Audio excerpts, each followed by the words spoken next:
Good afternoon, everyone. My name is Matt Leshber, as always, with 1836 Property Management in beautiful Austin, Texas. Today is video number one of a new series that we're going to put out for you.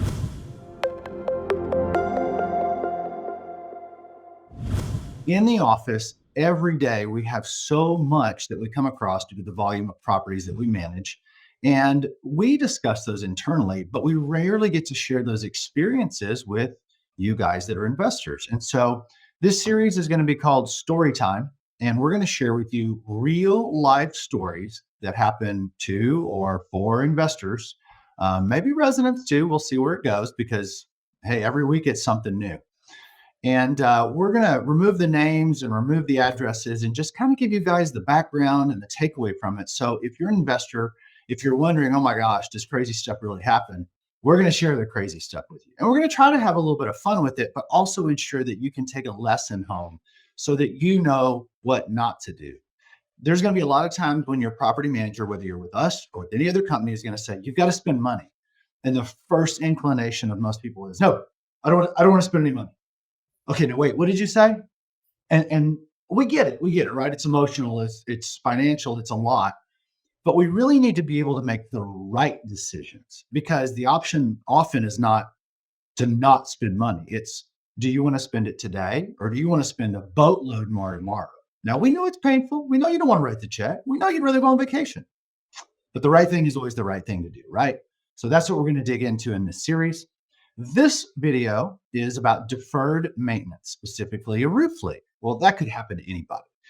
We have several property managers at our company that work on teams. Melanie has been with us for a very long time, and we can't say enough positive things about Melanie. That could be a whole nother video, but we'll leave that one out for today. So this is actually within the portfolio that she manages, and this is a real life scenario that we want to share with you. So, Melanie, tell us a little bit about the backstory of this property and your experience and how you came to this situation. Yeah, so this was definitely a very unique situation. I've been here for over 6 years, and first time it's happened to me. We had a tenant that put in a maintenance request for a roof leak, and myself and Josh, our maintenance supervisor, actually visited the property, and she pointed out while we were there that the roof was leaking, and you could tell it was wet. So she put in the maintenance request, and while we were there, she told us it's been fixed multiple times since she's lived there. The owners of this property had recently purchased it, so whether it was fixed while they owned it or not, I'm not exactly sure of those details, but definitely plenty of Band-Aid fixes from what we understood. So our maintenance supervisor put in the work order and sent it to one of our preferred vendors for an estimate, and they confirmed definitely a lot of Band-Aids, and it just needs a whole new replacement. So they sent us an estimate for about $20,000. It's a fourplex, so it's a big roof. And these investors asked to get us a second estimate. Of course, it's a $20,000 estimate.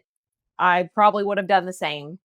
The second estimate did delay the work order for about 3 weeks while we waited for another vendor to go out there. While water is dripping into the unit, yeah, which drips into other units, which everyone is going to start screaming mold.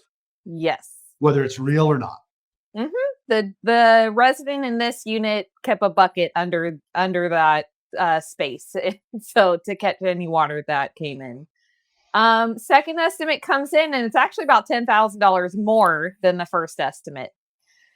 So the investors decided to send their own vendors to get a third and fourth estimate.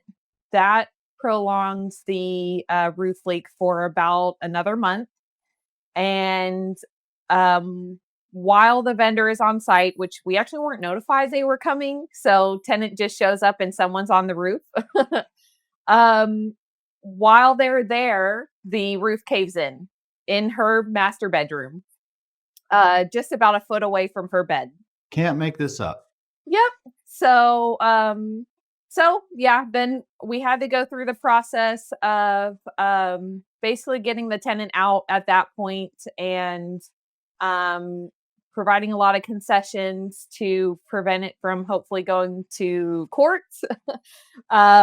So that, I mean, that's the very basic summary of what we experienced. As I start counting up the money behind the scenes here, they went from 20 to 30. Well, they didn't pay the 30, and Yeah. they didn't want to pay the 20. So they Mhm. got somebody to do a little bit less than 20. And let's be honest, the vendors you send out that we select, that we love, can be out there in a couple days. Mhm. It may take them another day if parts or something are hard to find, but they're going to get us an estimate pretty quick. So let's just say, for the sake of the argument, that they have a 10 or 20% margin on that $20,000 first bid, which brings it down to 16 to 18 grand, right? That's cost. Roofers got to feed their family, but that's cost. Yeah.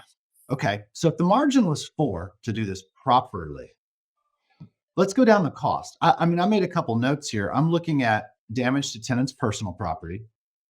I mean, renter's insurance, sure, but they could easily sue for that Yep. or just threaten. Concessions. I have from my notes that the tenants got out of their apartment 2 months early plus a deposit, so about $3,500 Yep. gone. Lost rent. Well, now we've got to make the place ready. Hope that the other units aren't damaged. Another Mhm. $1,500. We've got to release it. Now we've got leasing fees, but we had a tenant who was paying on time, who was happy to be there, Yeah.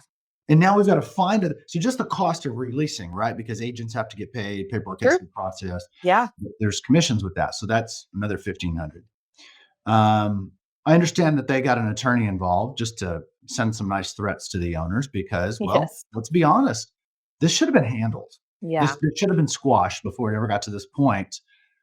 It let's keep going on this. Secondary repairs. Now that we've got water in there, we've got damage to carpets, ceilings, paint, floorings, person. I mean, we're looking at 10 grand, but the margin was only 2 to 4 on the first Yeah. bid. So let's say they save 2 to 4. The entire thing's a wash and they're in a worse position simply because they delayed, and didn't want to get the inevitable done. That roof Yep. leak is not going to fix itself. Yeah. No magic lightning bolt is going to come down and melt the tar and it's all going to come. It's not happening. Yeah. So you're going to write a check. You bought a property. As a landlord in the state of Texas, you have obligations legally, contractually, to make sure that place is maintained. This is something that we see often: unintended consequences and secondary situations. So, well, if I can just, but the truth is, you're delaying what has to be done, and there are consequences for that time delay, especially when you're dealing with water.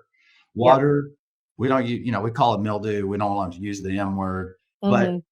you cannot afford to pay for the delay for those items. Yeah. Now, if we're talking about, is the tree brushing the roof line? Hey, we can argue about that for a month or two, right? I mean, that's a slow wear and tear thing.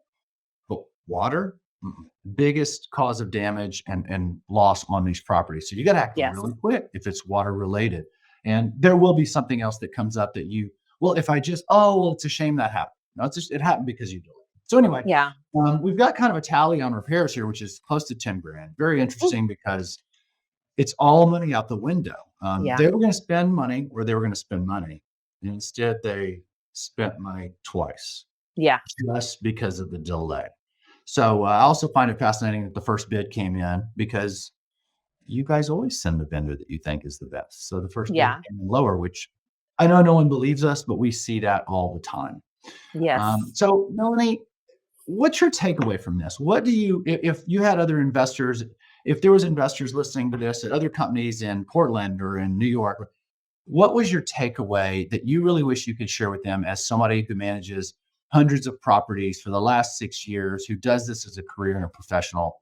What would you tell I mean, it just comes down to trusting us. And I know everyone feels like I can do it better, but the reality is we literally do this for a living. And we do have that repetition for every property that we manage. We've had other, how hundreds of properties with roof leaks.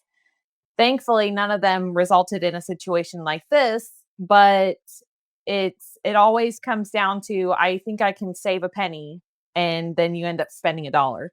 So it just comes down to trusting us and letting us do what we do best. And we probably maybe could have done better in explaining that, like, hey, we really need to get this taken care of now. And but it always just comes down to, I can do it better. So I think it just comes down to trust and allowing us to do what we do best. Yeah, and something we always really discuss internally and strive to do is have these meaningful conversations with our investors and Yeah. residents when needed, so that we can acknowledge nobody wants to spend this money, nobody wants to Mhm. write a check, but you're going to write some sort of check. Let's not Yeah. waste the money. Yeah. Let's do something to where it's just a smart investment. And the beauty of real estate is that if you write a check for money to physically repair a property, your property goes up in value. If Yep. you were to sell that home today with that damage, well, somebody's going to get it inspected and come back to you and go, I'm not giving you that much. I'm giving you that much because you didn't do what you should have done to maintain that property. So you're really reinvesting in your future. And I think that's hard for folks to, feel when they're writing the check. But the truth is Yeah. that homes require maintenance. And if you fail to, it goes down in value, even if inflation says it should go up. So you've Yep. got to keep investing. You got to keep maintaining these things. I'm really glad that you managed to negotiate this out without ending up in court, Yes. because that is a whole another $10,000 battle or a $5,000 concession without even blinking. Yeah. And I don't think everybody understands that the municipal courts are not necessarily landlord lovers. No. Landlords are the bad guys, and renters and voters are the good guys. So they rarely go in favor of the landlord. Melanie, thank you so much for your time today. Of Please course. bring us any other stories that you've got for us. Will do. Please make sure the staff does the same. And we'll, as always, hide the identities of anybody that could be harmed and make sure that we protect them. But I think it's imperative that we share these stories so that people can see that we're real, that these situations are real, and that we really care and just want everybody to come out of this with their goals reached, whether that's retirement or kids in college or whatever it is. So Yep. thank you so Absolutely. much for your time and greatly appreciate it. Can't wait for the next story to come up. Let's see what happens on video number 2 in story time. Perfect. Thank you. Talk soon. Bye bye. Bye.